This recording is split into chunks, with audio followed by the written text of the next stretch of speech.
In the first 19 days of April, the Daily Mail published 70 stories with Meghan, the Duchess of Sussex, as the hook for the story on its website. On one day, between 5 a.m. and 3 p.m, it published a story on her every 2 hours. And the following day, it published 3 stories about her in 12 minutes. These are all details that I talk about in my latest article for the New World magazine about the Daily Mail's, as the headline says, the Daily Mail's dangerous obsession with Meghan. What do you think? I think it is obsessed. And interestingly, the response to this article being posted on X has been a load of people equally obsessed with saying horrible things about a woman they don't know. So, yeah, an interesting one. Welcome back, and thank you for being here again today.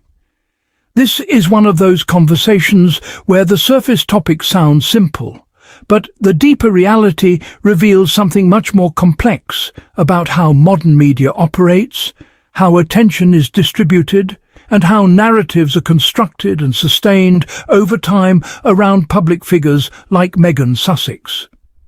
Recently, there has been ongoing discussion online about the level of coverage produced by certain media outlets, including the Daily Mail, particularly in relation to Meghan Sussex. One widely circulated observation suggested that within a relatively short period, around 19 days, dozens of articles were published that either directly focused on Meghan Sussex or used her as a central reference point within broader reporting narratives. Now, whether one interprets that observation as typical coverage for a globally recognized public figure or as unusually concentrated attention depends heavily on perspective. But what it undeniably highlights is a pattern of sustained visibility. And in modern media analysis, sustained visibility is one of the most important concepts we can examine if we want to understand how narratives form in the digital age. Because today's media environment is not the same as traditional print journalism of the past. It is not driven solely by scheduled editorial decisions or fixed reporting cycles. Instead, it is shaped by a continuous flow of engagement signals, clicks, shares, search trends, reading time, and social amplification. In that environment, attention becomes both the input and the output. What people engage with determines what gets produced, and what gets produced determines what people engage with next. This creates a self-reinforcing cycle. And when a public figure already exists within a high-interest category, like Meghan Sussex, that cycle becomes even more active and continuous. The more she is covered, the more visible she becomes.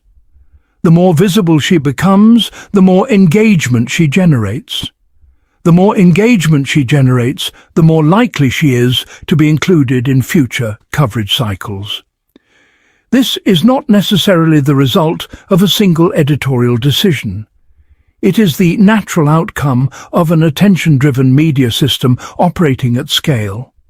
Now, Meghan Sussex occupies a particularly interesting position within this system because her public identity intersects with multiple overlapping areas of media interest.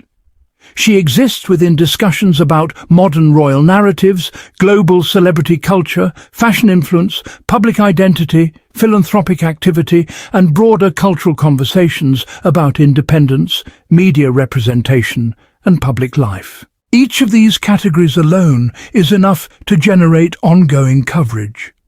Combined together, they create a continuous stream of relevance that naturally sustains visibility over time.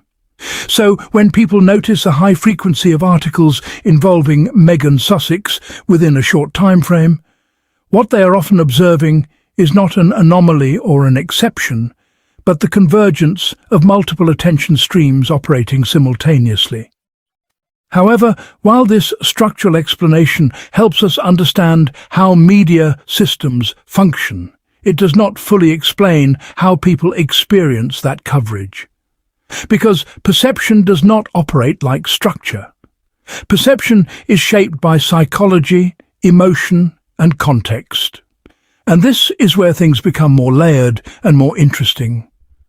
When a name appears repeatedly in headlines, even if the individual stories are unrelated, the human brain begins to register that repetition as significance.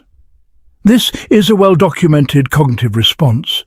Repetition increases familiarity, familiarity increases perceived importance, and perceived importance influences narrative interpretation. So even in cases where coverage is routine or unrelated, repetition alone can create the impression of emphasis or centrality. This is one of the most powerful dynamics in modern media consumption. It is not just the content of reporting that shapes perception, but the frequency and visibility of that content across time. And that frequency can lead different audiences to very different conclusions about the same set of facts. Some audiences interpret repeated coverage as normal reporting for a high-profile figure whose life remains publicly relevant. Others interpret it as disproportionate focus on a single individual. Others see it as consistent relevance driven by public interest, and others may not consciously register the pattern at all. All of these interpretations coexist because media perception is not uniform. It is filtered through individual experience, prior beliefs, and consumption habits. This is why discussions about media coverage often become complex and sometimes emotionally charged, because they are not only about what is being reported, but about how that reporting is experienced. And experience is subjective. Now, when we look at media outlets like the Daily Mail, we also need to understand the operational environment in which they function. Modern media organizations operate in highly competitive digital ecosystems where visibility, engagement, and audience retention are key performance indicators. That means editorial decisions are often influenced by what performs well with audiences. If a topic consistently generates strong engagement, it is more likely to be revisited, updated, or referenced in future reporting. This creates a feedback loop between audience interest and editorial output. It is not necessarily driven by a single directive or narrative intention. It is driven by performance dynamics within a competitive attention economy. And in that economy, certain public figures naturally remain highly visible because they consistently generate engagement across different platforms and audience segments. Meghan Sussex is one of those figures whose public presence intersects with multiple high-interest categories, which means she is frequently included in ongoing media narratives not because of a single isolated factor, but because of sustained relevance across multiple domains. However, while structural explanations help us understand how these systems function, they do not eliminate the importance of interpretation. Because once people notice patterns, they begin to assign meaning to those patterns. And meaning is where narrative takes shape. Some interpret frequency as relevance. Others interpret it as emphasis. Others interpret it as overexposure. Others interpret it as normal coverage for a globally recognized public figure. And none of these interpretations can be definitively labeled as correct or incorrect because they are based on perspective. This is one of the defining characteristics of modern media consumption. Information is not experienced uniformly. It is interpreted through layers of context, belief, and emotional response. And that means the same set of articles can produce entirely different narratives depending on the audience. Now, stepping back from individual interpretation, there is a broader structural reality that needs to be understood. Modern media systems are built around attention. Attention determines what is visible. Visibility determines what is engaged with. Engagement determines what is produced next. This creates a continuous cycle in which certain topics remain in circulation longer than others. Public figures like Meghan Sussex, who exist at the intersection of multiple high-interest categories, naturally become part of that continuous cycle of visibility. And once that cycle is established, it tends to sustain itself over time through ongoing engagement and cultural relevance. That is why certain names appear frequently across media landscapes. It is not always about individual editorial intent. It is about the cumulative effect of sustained audience interest interacting with digital publishing systems. Now, another important layer to understand is how repetition shapes narrative memory. When audiences repeatedly encounter the same subject in different contexts, their perception of that subject becomes reinforced through exposure. Even if each individual article is unrelated, the repeated presence of the name creates a mental anchor. That anchor influences how future information is processed. This is known in communication theory as the cumulative effect of exposure. It means that repetition can shape perception even without direct commentary or explicit framing.